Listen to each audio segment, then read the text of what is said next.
Alison's life. I didn't marry until quite late. I met Ben when I was 30 and we didn't marry until I was 33. That was in 2006. We got married in a church near where my mum lives. I had been engaged before that to another boy, Mark. We'd been together over 10 years, since school in fact, and I think we just got bored with each other. Ben and I had a great honeymoon. We toured America. We were away for 3 weeks. And soon after that, I found I was pregnant.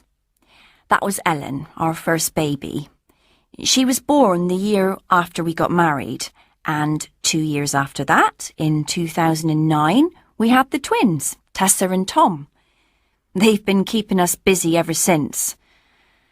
I'm exhausted most of the time, but they're great fun. I'm really glad I married Ben. He's a great dad. I want it to be forever. My mum and dad divorced when I was just 13, and I don't want us to do that.